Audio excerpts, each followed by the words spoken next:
Guys, तो आज हम लोग जो क्वेश्चन का आंसर प्रिपेयर करेंगे वो क्वेश्चन है डिराइव नर्स्ड इक्वेशन।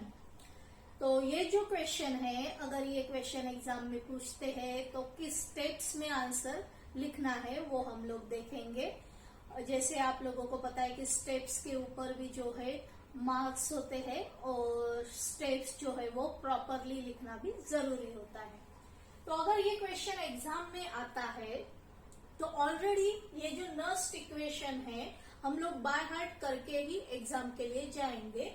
जैसे इक्वेशन क्या है, E equal to E not minus 2.303 RT upon NF log to the base 10 concentration of product upon concentration of reactant. जैसे ये इक्वेशन आप लोगों का बाय हार्ट हो जाएगा। तो फर्स्ट लाइन जो शुरू करनी है इसका आंसर लिखने के लिए, तो आप लोग लिखोगे कि nursed gave the relationship between electrode potentials, temperature and concentrations of an electrolyte solution. तो इसका मीनिंग क्या है कि जैसे ही नर्स्ड इक्वेशन को हम लोग ऑब्जर्व करते हैं, हम लोग यहाँ देख रहे हैं कि E है, E नॉट है, E means EMF of the cell. E not जब भी आता है नॉट लगाते हैं मतलब वो स्टैंडर्ड कंडीशन हो गई। तो E नॉट हो गया standard potential of the cell. R already आप लोगों ने स्टडी किया है, कांस्टेंट, उसकी वैल्यू आप लोगों को पता है। तो मेनली हम लोगों को इक्वेशन देख के टेम्परेचर T की टर्म दिख रही है, स्पेशली कॉन्सेंट्रेशन की टर्म्स दिख रही है, इलेक्ट्रोड पोटेंशियल्स दिख रहे हैं। तो फर्स्ट लाइन हम लोगों ने लिख दिया कि इट गिव्स द रिलेशनशिप, जो अभी मैंने आप लोगों को बताया था वो लाइन उस तरह से लिखनी है। देन डेरिवेशन में आप लोगों को स्टेप वाइज जाना पड़ता है। तो कुछ पार्ट जो है एक्सप्लेन करने का जो पार्ट है वो मैं साथ साथ आप लोगों को एक्सप्लेन भी करूंगी। तो ये नर्स्ड इक्वेशन का कंसेप्ट कहाँ से आया, तो जैसे ऑलरेडी हम लोगों ने स्टैंडर्ड पोटेंशियल किस तरह से निकालते हैं इलेक्ट्रोड का स्टडी किया है with the help of standard hydrogen electrode. उसका फॉर्मूला भी हम लोगों ने देखा था। जैसे E not equal to E cathode, E not cathode minus E not anode. ये स्टैंडर्ड पोटेंशियल कैलकुलेट करने का फॉर्मूला हम लोगों ने देखा था। तो ये जो फॉर्मूला है स्टैंडर्ड कंडीशन पे एप्लीकेबल है। स्टैंडर्ड कंडीशन मीन्स व्हाट, अगर टेम्परेचर जो है 298 केल्विन मेंटेन किया जाता है, temperature equal to 298 kelvin, pressure जो है वो 1 एटमॉस्फेयर प्रेशर होना चाहिए, और जो कॉन्सेंट्रेशन है इलेक्ट्रोलाइटिक सॉल्यूशन का वो 1 मोलर होना जरूरी है। तो ये कंडीशन पे या ये कंडीशन अगर सेटिस्फाई होती है तो हम लोग standard potential of the electrode जो है वो फाइंड आउट कर सकते हैं, या यहाँ स्टैंडर्ड पोटेंशियल ऑफ सेल लिखेंगे, सेल का स्टैंडर्ड पोटेंशियल जो है वो फाइंड आउट कर सकते हैं। लेकिन अगर ये कंडीशन स्टैंडर्ड नहीं हो, सपोज टेम्परेचर 298 केल्विन नहीं हो, प्रेशर 1 एटमॉस्फेयर प्रेशर जो है 1 एटमॉस्फेयर नहीं हो, या कंसंट्रेशन जो है वो 1 मोलार नहीं हो, कुछ भी हो सकता है कंसंट्रेशन 0.1 मोलार, 0.01 मोलार, तो मतलब वो 1 मोलार नहीं हो, तो EMF of the cell, E of cell कैसे फाइंड आउट करेंगे। तो अगर वो फाइंड आउट करना है तो हम with the help of nursed equation वो फाइंड आउट कर सकते हैं, क्योंकि यहाँ E इक्वल टू दिया है, मतलब E क्या है, EMF ऑफ द सेल। तो with the help of this formula हम लोग वो फाइंड आउट करेंगे। ऑलरेडी हम लोगों ने डेनियल सेल या गैल्वेनिक सेल का स्टडी किया है, ठीक है। डेनियल सेल में हम लोगों ने जो कंडीशन मेंटेन की थी, ऑफ कोर्स वो स्टैंडर्ड कंडीशन थी, ZnSO4 का सॉल्यूशन या CuSO4 का सॉल्यूशन का कंसंट्रेशन 1 मोलार था, टेम्परेचर जो है वो 25 डिग्री सेंटीग्रेड या 298 केल्विन मेंटेन किया था, जो भी प्रेशर है वो स्टैंडर्ड प्रेशर था, और जो रिएक्शन हो रही थी एनोड पे, ऑक्सीडेशन की रिएक्शन हो रही थी, जैसे Zn से Zn2++2 इलेक्ट्रॉन जो है वो मिल रहे थे, और ये 2 इलेक्ट्रॉन Cu2+ जो है वो एक्सेप्ट कर रहा था और Cu मेटल में कन्वर्ट हो रहा था। तो ये जो रिएक्शन है ये ऑक्सीडेशन यहाँ हो रहा था और यहाँ जो है वो रिडक्शन हो रहा था। ठीक है, तो ये जो गैल्वेनिक सेल थी, ये जो 2 इलेक्ट्रॉन यहाँ लिबरेट हो रहे थे वो थ्रू द सर्किट पास हो रहे थे और एनोड से निकल के कैथोड की तरफ जा रहे थे। तो यहाँ जो है हम लोग ऑब्जर्व करेंगे कि ये रिएक्शन में क्या हो रहा है कि 2 मोल ऑफ इलेक्ट्रॉन जो है वो रिलीज हो रहे हैं। ठीक है, और दूसरी रिएक्शन में वही 2 मोल इलेक्ट्रॉन के Cu2+ का आयन गेन कर रहा है। तो एक बेसिक कंसेप्ट जो है हमारे पास वो है, अगर हम लोगों को पता है कि 1 मोल ऑफ इलेक्ट्रॉन के ऊपर चार्ज कितना होता है, सपोज 1 मोल ऑफ इलेक्ट्रॉन है तो 1 मोल इलेक्ट्रॉन के ऊपर 1 फैराडे चार्ज होता है, that is equal to 96500 coulomb. इतना चार्ज 1 मोल इलेक्ट्रॉन पे होता है। यहाँ जो है 2 मोल्स इलेक्ट्रॉन जो है वो रिलीज हो रहे हैं, तो 2 मोल इलेक्ट्रॉन के ऊपर चार्ज कौन सा रहेगा, 2 Faraday, that is equal to 2 into 96500 coulomb, इतना चार्ज होगा। 3 मोल्स के ऊपर 3 फैराडे, इतना चार्ज होगा। इन जनरल हम लोगों को अभी गैनियल सेल ही नहीं, बहुत सारी सेल्स है जो डे टू डे लाइफ में यूज में आती है। तो हम लोगों को पता नहीं कि कितनी इलेक्ट्रिसिटी फ्लो हो रही है या कितने मोल्स ऑफ इलेक्ट्रॉन फ्लो हो रहे हैं। तो इन जनरल हम लिखेंगे if n moles of electron are flowing through the circuit, जो चार्ज की वैल्यू है या इलेक्ट्रिसिटी की वैल्यू है वो क्या हो जाएगी, NF, या यहाँ n इंटू 96500 कूलम। ठीक है, ये जो NF है, NF means what, the charge flowing through the circuit, और उसे हम ऐसे Q से डिनोट करेंगे। तो हम लोगों को क्या इक्वेशन मिलेगा, Q is equal to NF। ठीक है, तो Q इज इक्वल टू हम लोग NF बोल सकते हैं। तो जैसे ये नेक्स्ट इक्वेशन है, स्टार्टिंग में हम लोग एक रिएक्शन लिख देंगे, जैसे ऊपर ऐसे लिख देंगे कि consider the reaction, consider the reaction. ठीक है, एक सिंगल हाफ रिएक्शन लिखी तो भी सफिशिएंट है। सिंपल रिएक्शन लिखेंगे Mn प्लस ये जो है इलेक्ट्रॉन एक्सेप्ट करेगा और M में कन्वर्ट होगा। ठीक है, तो ये एक सिंपल रिएक्शन। यहाँ एक्वेस सॉल्यूशन है, एक्वेस सॉल्यूशन से आयंस जो है इलेक्ट्रॉन एक्सेप्ट करके M जो है वो सॉलिड में कन्वर्ट हो जाएगा। तो ये एक सिंपल रिएक्शन हम लोगों ने लिखी है। यहाँ जो है फिर जो नेक्स्ट स्टेप है, तो जैसे जैसे हम लोग जैसे मैंने एक्सप्लेन किया है, हम लोगों को पहला जो इक्वेशन मिला है Q is equal to NF, तो वहां से हम लोग स्टार्ट कर सकते हैं। The charge flowing through the circuit, the charge flowing through the circuit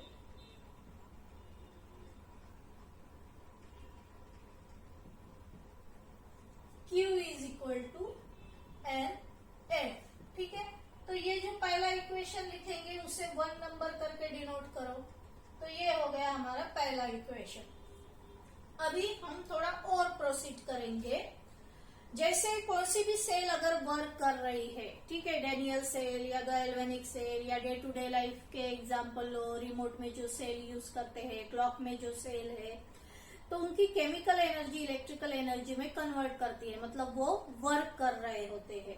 तो जैसे वो वर्क करते हैं तो मतलब उनकी जो एनर्जी है वो कम होने लगती है। और फिजिक्स की लैंग्वेज में वर्क डन का एक फॉर्मूला दिया गया है, work is equal to Q into V. ठीक है, चार्ज, जैसे गैल्वेनिक सेल का एग्जांपल लेते हैं तो चार्ज जो है वो फ्लो होता है, इलेक्ट्रॉन जो है वो मूव हो रहे हैं, और वो चार्ज की वजह से क्या होता है कि पोटेंशियल डेवलप हो रहा है। एनोड क्या कर रहा है, इलेक्ट्रॉन को पुश दे रहा है, इलेक्ट्रॉन पुश कर रहा है, और कैथोड क्या कर रहा है, वही इलेक्ट्रॉन को एक्सेप्ट कर रहा है या पुल कर रहा है, तो एक पोटेंशियल डेवलप हो रहा है। ठीक है, तो ये जो वर्क डन का फॉर्मूला है ये फिजिक्स में आप लोगों को मिल जाएगा, work done equal to Q into we.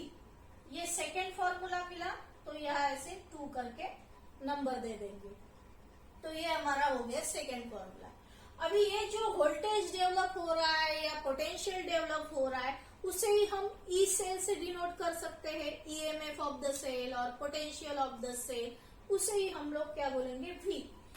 तो देयरफॉर हम लोग क्या लिख सकते हैं, W इज इक्वल टू, ये Q को क्या लिखेंगे, एन एफ इंटू वी को क्या लिख सकते हैं हम, ई ऑफ सेल, तो इसे इस तरह से लिखेंगे ई सेल। तो हमको ये एक इक्वेशन मिल गया, तो इसे हम 3 करके ऐसे डिनोट करेंगे। ठीक है, तो ये 3 इक्वेशन हम लोगों को मिल गए। साथ में आप लोग यहाँ एक एक लाइन में आप लोगों को लिखना भी है, जैसे यहाँ जब ये work done by the cell का हम फॉर्मूला लिखते हैं तो यहाँ आप लोग लिखो ऊपर कि work done by the cell is given bye.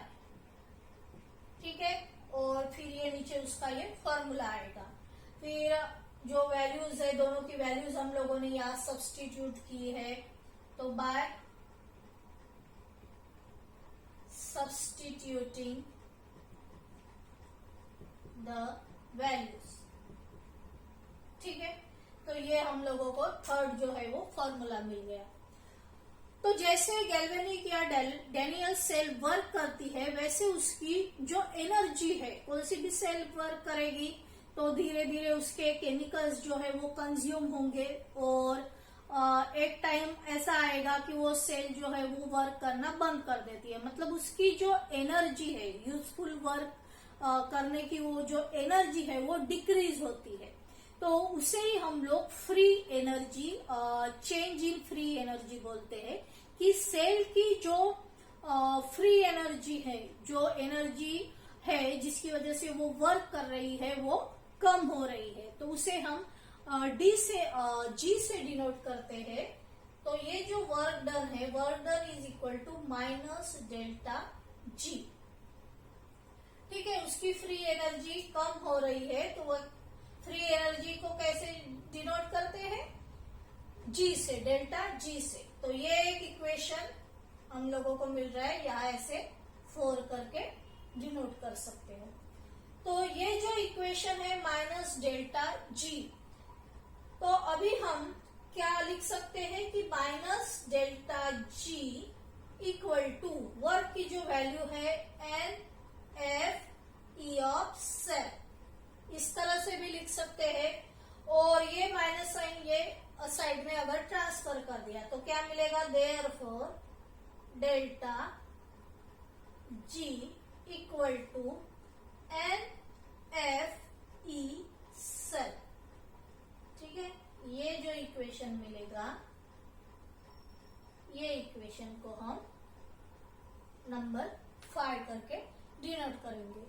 तो आई होप कि आप लोगों को यहाँ तक के समझ में आया होगा। जैसे मैंने बताया कि ये हर एक इक्वेशन के ऊपर एटलीस्ट एक लाइन आप लोगों को लिखनी है। जैसे ये 4th इक्वेशन बहुत मेन है, इसके ऊपर आप लोग लिखोगे द वर्क डन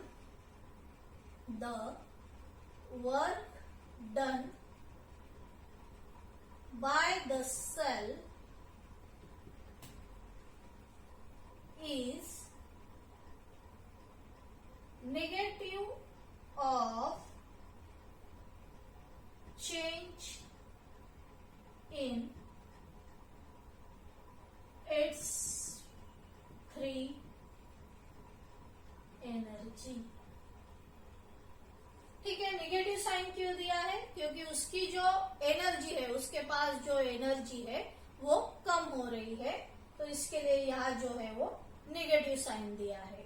तो हम लोगों को लास्ट में यहाँ क्या मिल रहा है? Delta G equal to NFE cell. तो अभी नेक्स्ट प्रोसिक्वेशन हम लोगों ने स्टडी किया था, delta G equal to minus NFE। ये हमारा फिफ्थ इक्वेशन था। यहाँ मैं माइनस का साइन लगाना भूल गई थी। ठीक है, तो जी से ये राइट हैंड साइड में माइनस का साइन ट्रांसफर हो जाएगा, तो हमें ये फिफ्थ इक्वेशन मिल रहा था।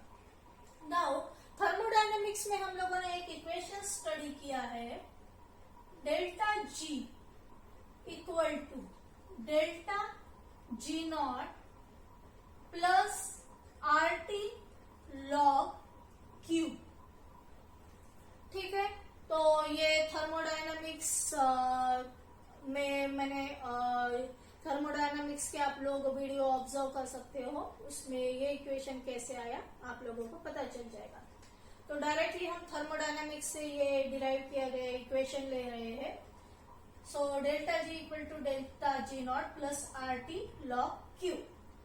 यहाँ डेल्टा जी जो है हम लोगों को पता है माइनस NF ही है। डेल्टा जी नॉट को जस्ट हम लोग E को नॉट कर देंगे। अभी देखो, जैसे डेल्टा जी की वैल्यू यहाँ जैसे है minus NFE as it is put की, डेल्टा जी नॉट की वैल्यू के लिए क्या करेंगे? माइनस NF और E को जस्ट E नॉट करके लिख देंगे, तो वो हो जाएगी डेल्टा जी नॉट की value. Number of moles fix होते हैं, फेरेडे 1 फेरेडे हम लोगों को पता है 96500 कोलोम्स की वैल्यू फिक्स होती है, प्लस ये एज इट इज लिखेंगे RT log Q। R क्या है? गैस कांस्टेंट, जिसकी वैल्यू 8.314 जूल पर मोल केल्विन होती है, और Q जो है उसे रिएक्शन कोएफिशिएंट बोलते हैं। वो क्या होता है वो भी हम लोग स्टडी करेंगे। तो पहले ये देखेंगे, अभी ये जो इक्वेशन हम लोगों को मिला है, तो dividing whole equation by minus NF। Minus NF से ये पूरे इक्वेशन को हम डिवाइड करेंगे, इसे 6 करके नंबर देंगे। तो अभी यहाँ डिवाइड करके क्या मिलेगा, ऐसे आप लोग लिखो प्रॉपरली। ये जो है माइनस NF से डिवाइड किया equal to minus NFE not, यहाँ भी माइनस NF से डिवाइड किया, प्लस RT log Q, इसे भी माइनस NF से डिवाइड किया, तो क्या मिलेगा? यहाँ माइनस NF कट हो जाएगा, तो E इक्वल टू क्या मिल रहा है? यहाँ E बचेगा, यहाँ E नॉट बचेगा, प्लस माइनस माइनस हो जाएगा। ठीक है, RT ये log Q as it is रहेगा, और माइनस NF। तो ये जो है यहाँ से हम लोगों ने ये माइनस तो लिखा ही था, तो NF जो है वो यहाँ बचेगा। तो ये इक्वेशन हम लोगों को यहाँ मिलेगा। ठीक है, तो सपोज ये इक्वेशन को हम यहाँ 6 करके डिनोट किया, तो यहाँ जो है 7 करके डिनोट करेंगे। साइड में आप लोग Q क्या है? Reaction coefficient. रिएक्शन कोएफिशिएंट करके लिख सकते हो, रिएक्शन कोएफिशिएंट। और Q जो है इक्विलिब्रियम चैप्टर में आप लोगों ने स्टडी किया होगा। Q जो है वो concentration of product upon concentration of reactant, इसका रेशो होता है। ठीक है, तो हम लोगों को ये इक्वेशन मिल गया 7। तो यही जो है वो नर्स्ट इक्वेशन है।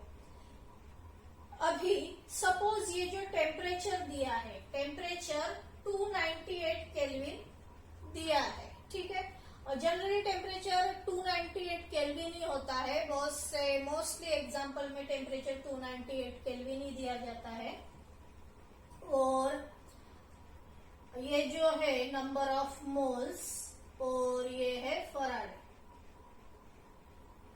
आर जो है, आर की वैल्यू आप लोगों को पता होगी, वैल्यू हम लोग लिखेंगे आर इक्वल टू 8.314 जूल पर मोल केल्विन।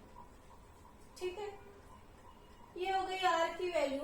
एन की वैल्यू जो है, एन को एज इट इज रखेंगे। एफ जो है उसकी वैल्यू हम लोग 96500 कूलम करके पुट कर सकते हैं। तो ये इक्वेशन जो है फिर से लिखेंगे, ई मतलब EMF of cell equal to E not, किसका स्टैंडर्ड ईएमएफ, सेल का स्टैंडर्ड ईएमएफ, तो यहाँ सेल सेल करके लिखते जाएंगे, माइनस वैल्यूज जो है 8.314 आर की वैल्यू, टी 298 केल्विन।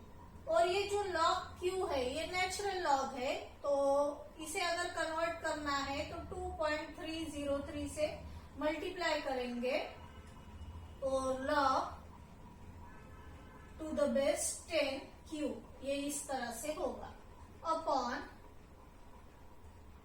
एन को एज इट इज साइड में रख देंगे और इंटू एफ जो है 96500।